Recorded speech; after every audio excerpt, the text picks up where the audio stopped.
okayed it long distance. Okayed it when? My goodness, Central, now that was then. I'm mad and disgusted with that Negro now.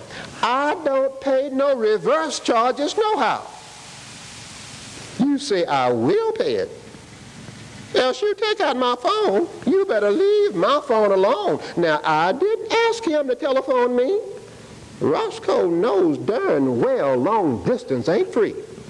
If I ever catch him, Lord have pity, calling me up from Kansas City just to say he loves me. I know that was so.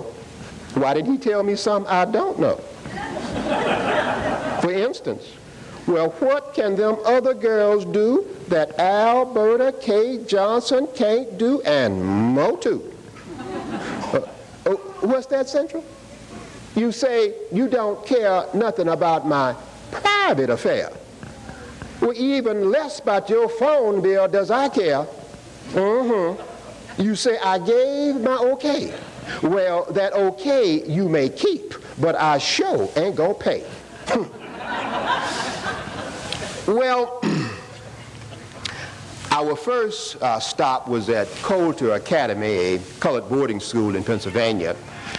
Then it was on to Morgan Academy, Howard University, Union, and at Virginia State in Etheridge we stopped in, and I saw hanging in a place of honor a large portrait of my great uncle, John Mercer Langston, who was the first president of the college. And then finally on to Hampton Institute. That was Booker T. Washington's alma mater.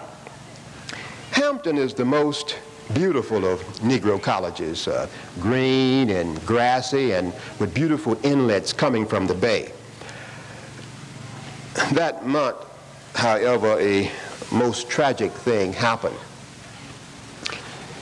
Juliet Derrico, former YWCA traveling executive, beloved of all girl students and dean of women at Fisk University, while away on a speaking tour from her campus, had been seriously injured in a car wreck on a Georgia road, and she had been taken to a hospital and refused, a white hospital, and she had died before she could be driven to a colored hospital some miles away. And no sooner did we get that news that we found out that a former Hampton star athlete, a young man who had just graduated the previous spring, and who was then working as a coach for Alabama Normal School for Negroes, had been beaten by a mob as he was on his way to see his team play their first football game. And so a meeting had been called by some of the students to hold a protest memorial service on the campus, and my host, Dorothy Manor, had asked me if I would speak.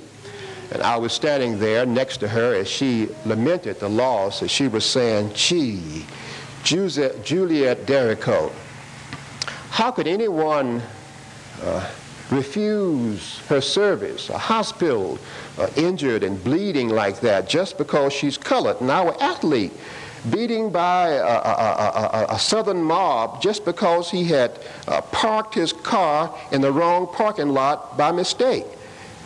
And so Juliet Derrico, I mean, I had known her in New York as well as Manhattan, and of course I would speak at the meeting. I mean, this didn't make any sense to me, certainly not a humane, decent sense at any rate. But such a protest meeting was not to be held. The elderly white and conservative Negro administrators of the campus informed us that there would be no protests at Hampton. They said that is not Hampton's way. We educate, not protest. So I left the campus the following Sunday, sadder and wider and wiser to the ways of Southern Negro education. The old abolitionist spirit out of which these colleges had grown after the Civil War and Reconstruction had turned strangely conservative during today's times. This was 1931, the year of the Scottsboro Boys. But interesting enough, nothing was to be heard about that case on that campus. We educate, not protest. Of course, as I traveled throughout the South, I began to experience more and more of their strange ways, and in many things it was more amusing, however, than it was heartbreaking or serious.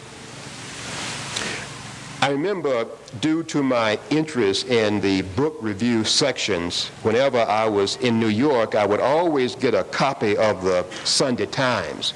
And it was rather difficult to find a Sunday Times in the South, but whenever I would get to a city and there would be one, I would inquire and I would always pick one up. And I was in Savannah, and someone told me that one might acquire a Times at the railway station. So I walked down and went into the colored room, and there was no newsstand there. So I came out, walked around the corner, and went into the white stand and walked up and bought the paper without incident and was coming out. And just as I reached the door, a white policeman walked up and said, "You can't come in here. You can't go out in and out this door either." I said, "Well, there is no newsstand in the colored section." He said, "Well, I don't care about that." He said, "But you can't go in and out of this door. This door is for white folks." So I looked around and I was somewhat puzzled, as the only door that I could see was in the train shed. So I inquired, "Well, how would you suggest that I leave?" He said, "Well, I don't know. Niggas can't use this door."